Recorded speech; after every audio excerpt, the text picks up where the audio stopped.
Welcome to Defense Against the Dark Arts. I hope you're having wonderful classes so far today and that you're learning lots of great magical things here at your time at Hogwarts. Now for today's class we are going to be learning the Patronus Charm. Do any of you know what a Patronus Charm is used for? Correct! A Patronus Charm is used as a defensive spell, and in fact it's one of the most powerful defensive spells. It protects against shadowy creatures like Dementors and Lethalfolds. Now there are two types of Patronuses. There are corporeal Patronuses and incorporeal Patronuses. Does anybody know what the difference is between the two? Well, a corporeal Patronus is one that actually is a physical form, an actual body, like you and like me. It looks like an actual creature. It's a animal of some sort, and they're your spirit guardian. Now, an incorporeal Patronus is more like a silvery, misty vapor that's just kind of there. It protects you from the Dementors, but it doesn't repel them away from you. So if you're in a bind, it does work really well to help you against them, but it doesn't get rid of them. So you're gonna still have a Dementor problem, unfortunately.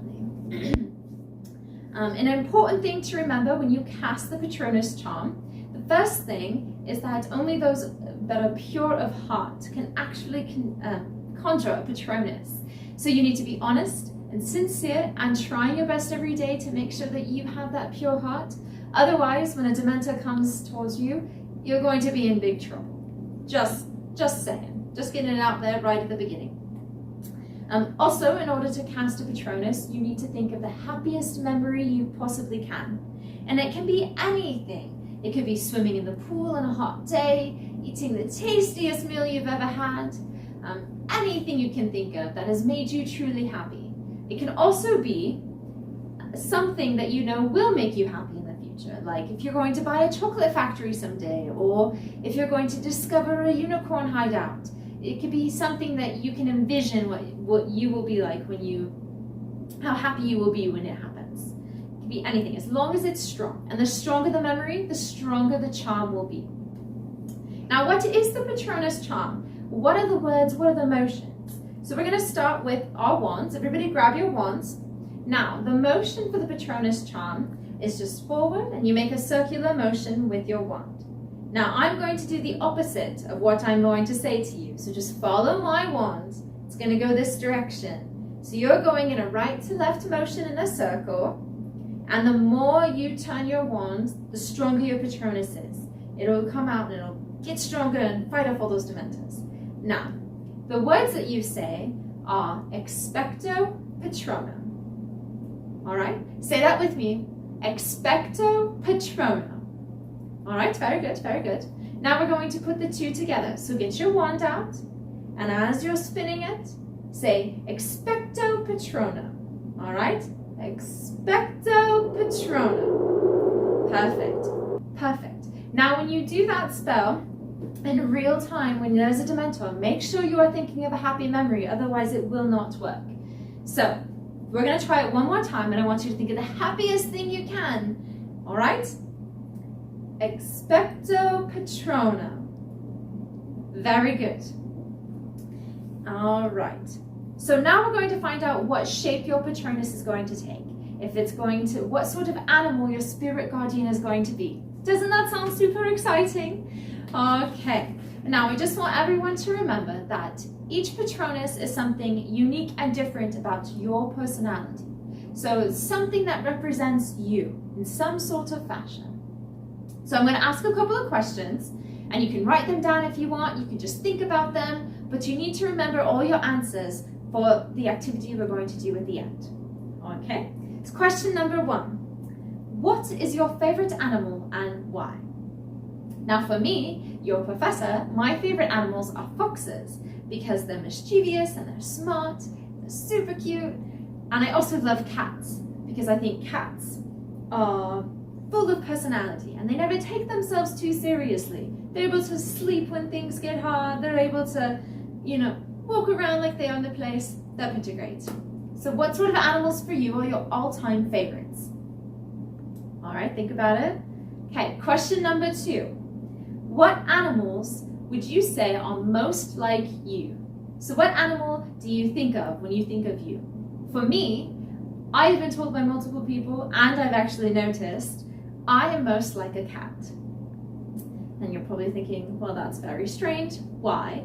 Well, I'm sassy, I'm playful, and I can't resist a nap in warm sunlight. I just really can't. I see the sun and I just end up sleeping. So I think I act the most like a cat. What sort of animals do you act the most like? Okay, now question number 3 is, what are your strengths?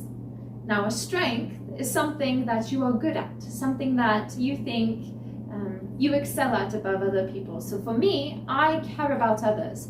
I listen to them, I try to help them. I'm always there for those that I care about the most. What sort of things do you think are your strengths? All right, we're going to move on to question number 4. Now, question number 4 has 2 parts. It actually has 2 questions, so I want you to listen very carefully.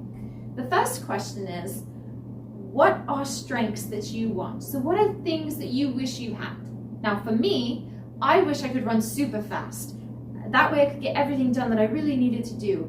And then I could, have tons of energy. I really want to have more energy because, like those cats, I tend to sleep in the sunlight more than I do getting things done. And the second part of the question is, what animals do you know that have those exact things that you want? So for me, I want somebody that runs fast and has lots of energy. And I know there are 3 animals, all very similar, who have that. There are horses, there are camels, and there are zebras. They all possess those. So what sort of animals have what you're looking for? Think about it for a few moments. Write it down. Okay, now I want you to think back to your questions, and I'll remind you of them in a minute, or look at your list that maybe you've written down and see if there are any patterns. So the first question is, what's your favorite animal and why? What animals are most like you? What strengths do you have, and what strengths do you wish you have, and which animals have those? Now, is there an animal that you mentioned over and over again? For me, I mentioned cat multiple times. If there's not one, just pick your favorite that you like, and we're going to do our activity. So for our activity, grab your black piece of paper, like so, and your chalk, like so, and you're going to draw that animal on the page. So I'm going to draw a cat. Let's see. Drawing a cat.